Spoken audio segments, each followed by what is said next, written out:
I wanted to chime in and do this quick video. I know I did a video on this in the past, but I guess because I've looked at different stuff lately, it got me thinking.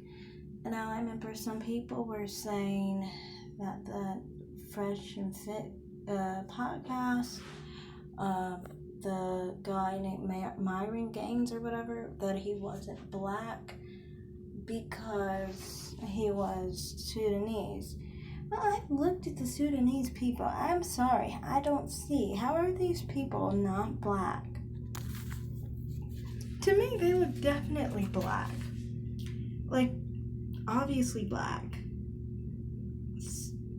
To me, I mean, like,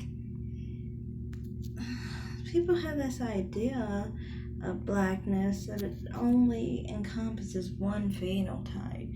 And it gets pretty boring. I mean, if you guys were only one phenotype, then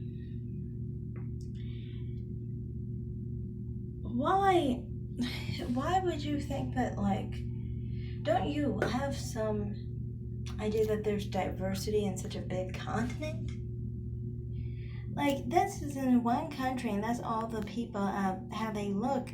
There's even more phenotypes than that. But I don't see how these people look non-black. I don't see it. He doesn't look any different from the other Sudanese I showed. And, these are some of the people from, I think, some other parts of the Sahara.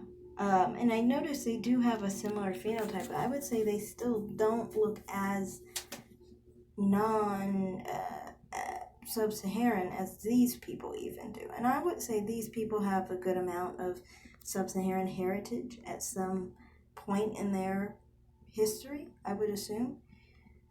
I remember this chick specifically was saying that she took a DNA test and she was like 65% sub-Saharan African ancestry. That was before they used the common, they included Ethiopian and East African's heritage with their Middle Eastern and their sub-Saharan heritage together by testing East Africans, because that's what a lot of different populations do. They will test populations that are already mixed, and yeah, that's not really a good idea. Then you get people who are fully Ethiopian on the test, but really when they take a test, it'll show that they're actually sub-Saharan and Middle Eastern ancestry, but that's a different story. She's not Middle Eastern though. She has North African heritage. I remember she had a very little Middle Eastern heritage in her original test results. So that might mean Sudanese people aren't mixed and they're not non-black. They're over 50% black many of the time, over 60% black. I've seen some that were like 70% black. I understand there's some light-skinned ones, but I mean, like, I've seen some light-skinned Fulani, for example. I don't really see the Fulani looking much different from them, really, in my opinion. They look kind of like the same, similar racial background to me. That's, combination of the North and the Sub, and then there you go. I don't see how Sudanese people are supposed to be somehow non-black people. And, I think it's just because people think you have to have the broad, wide nose and the full lips and the high cheekbones all together at the same time. I don't think people have to have that. I think all you have to have is some sub-Saharan African ancestry, therefore you're black. These people are Sudanese people. Those people to me look like black people. These people over here are, I think, natives of Mali.